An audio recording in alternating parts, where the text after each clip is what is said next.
ప్రపంచ యువ నైపుణ్య దినోత్సవాన్ని పురస్కరించుకుని ఆదికవి నన్నయ్య విశ్వవిద్యాలయం ఎంఎస్ఎన్ క్యాంపస్ కాకినాడలో ఘనంగా నిర్వహించారు.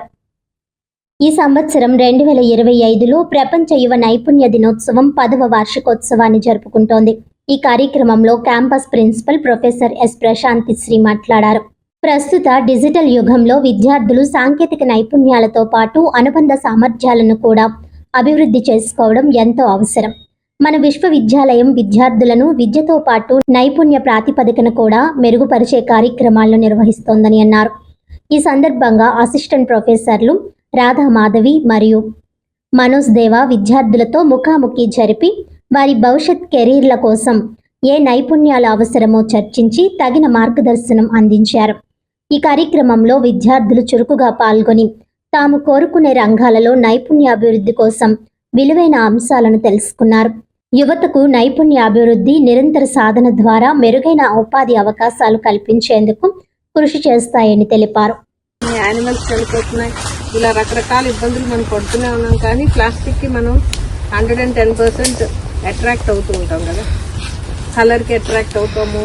ప్రోడక్ట్ మాస్టర్ చెప్పినట్టు సాంబారో ఏదో తీసుకోవడానికి ప్రతిదీ టీ తీసుకురమ్మన్నా కూడా ప్లాస్టిక్ కవర్లో పోసి స్టాల్ వాడు మనకి ఇస్తున్నాడు, అది తెచ్చుకుంటుంది. అంటే హౌ టు క్యారీ అనేది it is the main agenda ఉంది. కానీ is it effect the health అనేది మనలో అవేర్నెస్ అనేది రావడం లేదు. డ్యూ టు ఫైనాన్షియల్ క్రైసిస్ అవ్వచ్చు, ల్యాక్ ఆఫ్ నాలెడ్జ్ అవ్వచ్చు. దీనంతా ఎఫెక్ట్ మన హెల్త్కి తొందరగా లైఫ్ స్పాన్ పోతుంది, మనిషి చనిపోవడం జరుగుతుంది. ఇకనైనా ఈ రోజున మీరు ప్రామిస్ చేసుకోండి, మీ ఇంట్లో కానీ మీ బ్రదర్స్కి కానీ సొసైటీకి కానీ మీరు ఒక అవేర్నెస్ ఇవ్వండి.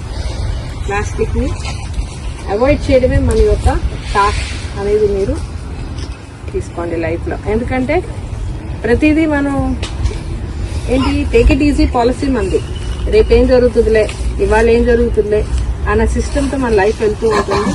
ఎఫెక్ట్ అయినప్పుడు హాస్పిటల్ గుర్తొస్తుంది. అవనంతసేపు we are the heroes in this world కదా. సో ఇవన్నీ మీ మైండ్లో పెట్టుకొని you are all educateds, you are all are post graduate students, you are the best communicator for the society. You please go to the schools, you please go to the hospital, you can give awareness. That is the motto of the student, should have a spirit that the community should grow well. And it, okay, so that is the way how you should have your awareness. as in eppulu implement ayindi.